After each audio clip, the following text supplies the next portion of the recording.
ऐसे तो बहुत सारे नेता आए थे, बहुत सारे चले गए। इसमें सिंधिया से क्यों नहीं बोलती है? सिंधिया भी तो पार्टी छोड़ गए, वो भी पार्टी छोड़ के गए थे, उनसे क्यों नहीं बोलती हैं?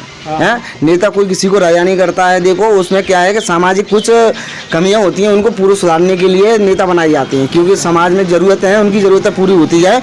और समाज में जो हो रहा है अत्याचार उसके खिलाफ मुसलमान तो एक जहर है, जहर बोया जा रहा है, जहर बोया जा रहा है, जहर बोया जा रहा है, जहर बोया जा रहा है। क्योंकि समाज में देखो अब खून तो एक सा ही है सबका, वही तो कह रहा हूँ, खून दोनों सबका एक सा ही जैसा ही है। क्योंकि शिक्षा ये भी खत्म कर डाली। अच्छा, क्योंकि समाज में जो अभी लॉकडाउन लगे थे, बच्चे इतने पढ़े, नॉलेज था, वो नॉलेज सारा खत्म हो गया, फिर दोबारा से उल्टी गिनती गिननी पड़ रही है। अच्छा, हाँ, तो बच्चों को क्या करें? बच्चों को आज इस समय हम खड़े अम्बा में, और अम्बा के पास एक गांव है लेनकापुरा, और आप मेरे यहाँ देख सकते हैं, मेरे पास देख सकते हैं डॉक्टर BR अम्बेडकर साहब हैं।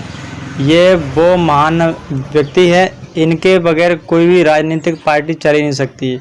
प्रत्येक राजनीतिक दल इनका नाम लिए बगैर चल ही नहीं सकता, लेकिन प्रत्येक राजनीतिक दल इनके अगेंस्ट जा रहा है। इनके अगेंस्ट जो इन्होंने कहा था वो काम तो हो ही नहीं रहा है, लेकिन इनका नाम लिए बगैर उनका हाजमा भी ठीक नहीं होता। प्रत्येक राजनीतिक दल इनका नाम लिए बगैर आगे जा ही नहीं सकता। लेकिन आज अगर देखा जाए तो पूरे देश में इनके अगेंस्ट काम हो रहा है, इनकी मूर्तियाँ तोड़ी जा रही हैं, लेकिन कोई कहीं हो अल्लाह हंगामा नहीं है। तो मेरे साथ एक मेरे दोस्त कह लो, एक मेरे भाई कह लो, इन्होंने भी पहले, ये भी पहले मीडिया में रह चुके हैं, तो मैं पहले इनका जान लेता हूँ नाम। सर, आपका नाम?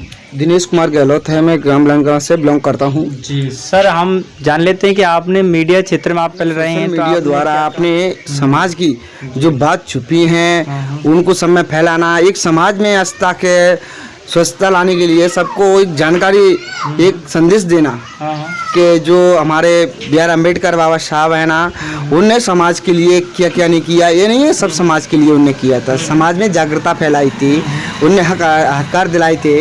और जी मेरा कहना है जो है देख रहे कि इनकी हैंडओवर रहती है। तो आज का जो ये देश है, या कहा जाए आज की ये जो पॉलिटिक्स कहा जाए, ये पॉलिटिक्स जा कहाँ रही है? क्योंकि प्रत्येक नेता डॉक्टर अम्बेडकर नाम तो लेता है, लेकिन इनके नाम के बाद होता कुछ और ही है। वो जीतने के बाद इनको जानते ही नहीं ये कहाँ है कहाँ नहीं है। ऐसा होता है जो अलग खिलाफ के नेता बन जाते हैं तो इसमें ना समाज की देख रेख नहीं हो पाती है, क्योंकि ना तो ये तो हमारे जो भाई थे उनने सब समाज से मिलके ये स्टैचू लगवाया था बाबा साहब का, लगवाने के बाद उसकी देख रेख भी नहीं है। और क्या है ना, जो हमने सब समाज, हमारे नई युवा पीढ़ी ने हमारा जो अभी सरपंच चुना है वो इसी कारण चुना है, क्योंकि जो हमारे समाज में एक पढ़ा लिखा नया युवा जो सरपंच हमारा प्रधान बने, जो हमारे समाज में जो अच्छा कार्य करे, और हमारी नालियां हैं, सड़कें हैं, सब बहुत अच्छा काम करेंगे। क्योंकि ये प्रदीप कुमार सकवार है ना, हमारे रुंदकापुरा वाले, हमने उनको इसी बात से चुना है, सब समाज ने चुना है। नई युवा पीढ़ी ने बिल्कुल लगातार तन से मन से धन से साथ दिया है। इसलिए हम कहते हैं कि जो भी है बने समाज के अंदर में, जो नया युवा पीढ़ी बने और समाज में जो अच्छाई लेके आए और जागृति फैलाए। हाँ।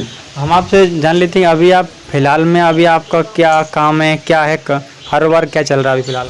अभी मैं मोबाइल का वर्क करता हूँ, क्या मेरी शॉप है, छोटी सी शॉप है, मैं उसमें वर्क करता हूँ, और अपने बच्चों का, घर वालों का भरण पोषण फैमिली का रखता हूँ। और ज़्यादा बड़ा तो बिजनेसमैन है नहीं हूँ मैं, क्योंकि फिर भी मैं समाज के लिए साथ चलता हूँ, साथ देता हूँ। और ये नहीं है कि हमने किसी इंसान जो हमारा बढ़ता है ना उसको हम बढ़ाने की सोचते हैं, टांग खींचने की नहीं सोचते हैं, क्योंकि लेकिन आज के लोग तो वही कर रहे हैं कि नहीं, तो वो गलत है। क्योंकि जो अपने समाज में जो लोग हैं ना वो अनपढ़, पढ़े लिखे तो हैं पर मूर्खता उनमें ज़्यादा है, क्योंकि जागृत नहीं है। जागृति तो सोचते हैं कि हम अपने आप में बहुत होशियार हैं, पर होशियार नहीं है। मतलब कैसे वो, क्योंकि उनको पता है कि हम होशियार, हम नेता नगरी कर लेंगे, क्योंकि ये किसी के सामने, पुलिस वाले के सामने बोल नहीं पाते। हाँ, ये उनकी नेतागिरी है, बोल भी नहीं पा रहे हैं। हाँ, बोल नहीं पा रहे हैं, और फिर भी उनकी कुछ चलती नहीं है। अच्छा। हमको ऐसा व्यक्ति हर चीज़ में नेता नगरी में चाहिए, समाज में चाहिए, क्योंकि जो आगे बढ़ाए समाज के ऊपर खिलाफ उसकी आवाज़ उठाए, अत्याचार के ऊपर आवाज़ उठाए, जो समाज में अत्याचार हो रहे हैं। तो इसी मैं कहना चाहता हूँ। तो हम सर देख रहे हैं अत्याचार तो आज भी हो रहा है। ऐसा कौन युवा है या ऐसा कौन सा नेता विधायक है जो आवाज़ उठा रहा है? कोई ऐसा है नहीं, मुझे लग नहीं रहा है। अभी तो नहीं है फिलहाल, अभी कोई नहीं है फिलहाल, और उनको बनाया जाएगा क्योंकि नई युवा पीढ़ी है ना, हम उसी कारण हम बनाएंगे क्योंकि दलित समाज है ना, हम उसी के लिए सब लोग जागृति हैं और हमारा नई युवा पीढ़ी इसलिए जागृत है। सर यहाँ से आपके, इससे पहले आपके अपने क्षेत्र से MP MLA रहे थे, विधायक रहे थे, उनका नाम क्या है? हमारे जो MLA थे पहले वो सत्यप्रकाश सकवार थे जी। और उन्होंने हालांकि वर्क किया था, बहुत अच्छा किया था क्योंकि समाज ने उनको पहचान नहीं पाया था। अच्छा। हाँ, वैसे वो गलत इंसान नहीं है क्योंकि ऐसे तो बहुत सारे नेता आए थे, बहुत सारे चले गए। इसमें सिंधिया से क्यों नहीं बोलती है? सिंधिया भी तो पार्टी छोड़ गए। वो भी पार्टी छोड़ के गए थे, उनसे क्यों नहीं बोलते हैं? हैं? नेता कोई किसी को राजा नहीं करता है। देखो उसमें क्या है कि सामाजिक कुछ कमियां होती हैं, उनको पूरी सुधारने के लिए नेता बनाए जाते हैं क्योंकि समाज में ज़रूरत है, उनकी ज़रूरतें पूरी होती जाए और समाज में जो हो रहा है अत्याचार उसके खिलाफ आवाज़ उठाए। मैं आपसे ये कहना चाहता हूँ। तो यहाँ पे ऐसा कोई था नेता इस जगह का कि वो आवाज़ आपकी उठाता हो, ऐसा कोई नेता हो? अभी तो फिलहाल कोई नहीं है और हमारे जो वो अभी बीजेपी से हमने कमलेश जाटव हैं, तो अभी तो मेरे को समाज में कहना हमारे साइड में तो अभी आए नहीं है। आए नहीं आपके साथ? नहीं, अभी तो नहीं आए हैं क्योंकि देखो कोई चीज़ होती है, दुर्घटना होती है तो कम से कम आके तो देखें, कम से कम आना चाहिए। हाँ, तो आना चाहिए उनको। ऐसी बात नहीं है, बेबी हमारे समाज के हैं। हाँ, तो देखो उनको इतना हक बनता है कि समाज में आए जाए घूमे फिरे। तो देखो बात समाज की नहीं होती है, तो आना भी जाना भी पड़ता है। सर हमारा इस समय अगर पूछें बात करें तो इस देश की पॉलिटिक्स हिंदू VS हिंदू मुसलमान तो एक जहर है, जहर बोया जा रहा है। जहर बोया जा रहा है, जहर बोया जा रहा है। जहर बोया जा रहा है क्योंकि समाज में देखो अब खून तो एक सा ही है सबका, वही तो कह रहा हूँ, खून दोनों सबका एक सा ही है। खून सबका एक सा ही है। और कहना है और इंसान तो ये कह रहा है कि इस समाज में जातिवाद का एक जहर घुला जा रहा है। जातिवाद बहुत ज्यादा। हाँ, जातिवाद के देखो इसमें जो भी सुधार आए तो जातिवाद खत्म हो जाए तो बहुत अच्छा रहेगा। नहीं आने वाले समय में बहुत कुछ देखना पड़ेगा।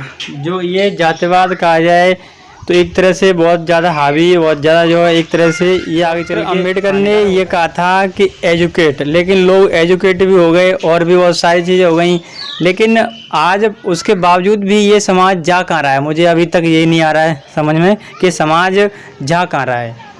देखो समाज में क्या है ना, घर में 4 भाई हैं तो एक चारों भाई अलग अलग तरफ को बढ़ जाते हैं क्योंकि वो एक जगह नहीं रहती। अगर 4 लकड़ी अपनी इकट्ठी रहेंगी तो मजबूत रहती हैं। वो सही बात है। और वो कहना अलग अलग भगेंगी ना तो मजबूत नहीं रहती हैं। कोई बीजेपी में, कोई कांग्रेस में, कोई BSP में, कोई किसी में। तो इसीलिए ऐसे ही देश बट रहा है, देश बढ़ रहा है, ऐसी समाज बट रहा है, ऐसी देश बढ़ रहा है। तो इसलिए मजबूताई नहीं है अपने देश के अंदर। अच्छा। हाँ, समाज के अंदर में ऐसी मजबूताई इसी बात से नहीं है। तो आपने इनको सुना, उन्होंने बताया अगर 4 भाई हैं तो 4 भाई अलग अलग बट गए, कोई BJP का हो गया, कोई कांग्रेसी हो गया, मतलब उनकी अपन अपनी राय है। लेकिन हम इस समय बात कर रहे थे डॉक्टर BR अम्बेडकर से, क्योंकि इनके बगैर देश नहीं चल सकता। आप जो बोलें ना बोलें, लेकिन हम यही बोलेंगे, इनके बगैर ये भारतीय संविधान। और इनके हाथ की ये देख सकते उंगली, इनका इशारा क्या है सर? इस उंगली का इशारा क्या है? क्योंकि इस उंगली ने यह कहा था कि जाओ और आगे बढ़ो। इस उंगली का इशारा यही है कि तुम लोग आगे बढ़ो। तो इस उंगली का इशारा पता है थोड़ा सा? इस उंगली का इशारा ये है कि आगे चलते रहिए और बढ़ते रहिए और शिक्षित बनिए। शिक्षा शेरनी का BR अम्बेडकर ने, बाबा साहब ने कहा था कि शिक्षा शेरनी का दूध है, जहाँ पियोगे वहीं दालोगे। क्योंकि इस इंसान 2 रोटी कम खाए पर बच्चों को शिक्षा जरूर दिलाए। हाँ, तो ये मेरा कहना है समाज से, अपने से, क्योंकि समाज में जितने बच्चों को शिक्षित करिए, क्योंकि शिक्षा ये भी खत्म कर डाली। अच्छा। क्योंकि समाज में जो अभी लॉकडाउन लगे थे, बच्चे जितने पढ़े नॉलेज था वो नॉलेज सारा खत्म हो गया, फिर दोबारा से उल्टी गिनती गिननी पड़ रही है। अच्छा। हाँ, तो बच्चों को क्या करें? बच्चों को देखो अपने समाज के, हमारे पास पैसा भी इतना है को बच्चों की कोचिंग पढ़ाएं कि घर वालों का भरण पोषण करें। ये भी सही बात है। और जो शासकीय स्कूल थे वो आज कहाँ हैं? वो सब बंद कर दिए जा रहे हैं शासकीय स्कूल। तो शासकीय स्कूल में तो कोई व्यवस्था ही नहीं है, सारे बंद किए हैं क्योंकि अंदर कुत्ता अंदर बंद हो रहे हैं। क्योंकि हमारे गाँव में जो स्कूल है ना अभी सरकारी, उसमें अभी 4-5 कुत्ते अभी भी बंद हैं। अभी बंद है क्यों?